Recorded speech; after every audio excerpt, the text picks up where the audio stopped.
classic monogamous relationship, a marriage, there's sexual fidelity as a crucial element of that. And maybe you'll make an arrangement that differs from that, but it's not easy to chart uncharted territory like that. If you want to have an adventure like that with a partner, a monogamous adventure that also includes sexual exploration, maybe you can pull it off, but I doubt it.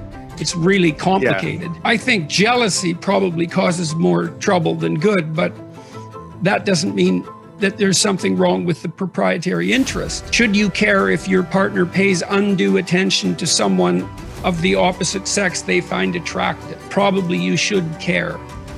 You might even say something about it. They might even be happy about that because it indicates that you noticed and that it matters to you. I think it shades into jealousy when it's harmless interactions. It's interactions that would be regarded as harmless by a third-party observer, let's say. Oh, that's a very difficult line to draw, that are being magnified as a consequence of insecurity on the part of the observer. Or there's envy, where your partner is attracting attention, status, success, any of those things, and you're jealous of. That's not helpful. You should be pleased. The optimal situation is for you to be pleased when your partner is successful. I don't think competition between people who are in a monogamous relationship is useful, particularly. It's not zero-sum competition. You're on the same team, that's the point. And if one of you is feeling left behind for one reason or another, it's time to throw that out on the table and say, look, I'm playing second fiddle here far too often. What can we do about that? It looks like I've got an adventure. It looks like you need one too. How can we rearrange the situation so I have my adventure? And then it's up to that person too to figure out what obstacles they might be putting up in their own pathway that's stopping them. And then they're angry at you for getting in the way, but it's actually a consequence of them using you as a convenient excuse for not doing something difficult. Those things all have to be sorted through. It's very hard. These conversations are extremely difficult. It's no wonder people avoid them. First of all, you figure out what you want. Then you tell the person, then you strategize with them so that you can get what you want and they can get what they want, and you both know what that is, and away you go together. And that usually comes out, it's usually obscured and hidden and comes out awkwardly and with difficulty if it comes out at all.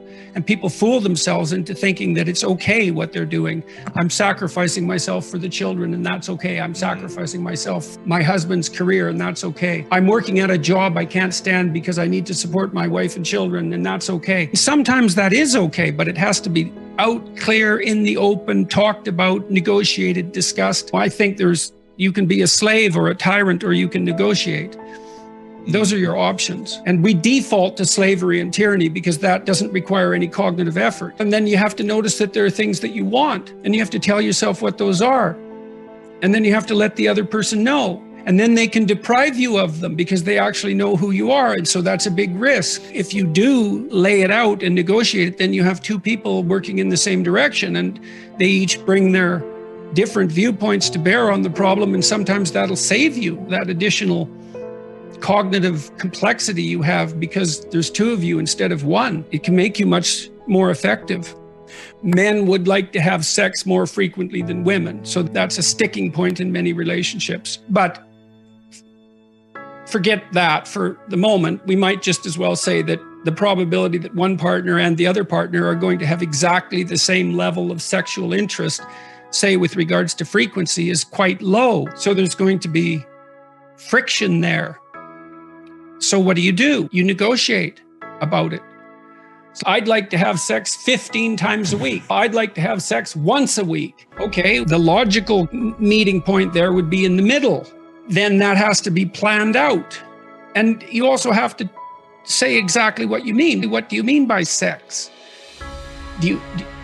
Because there's all sorts of variations of sex, ranging from just intimate closeness to full-fledged sexual activity of various sorts. And the various sorts matter too. And these are painful discussions often.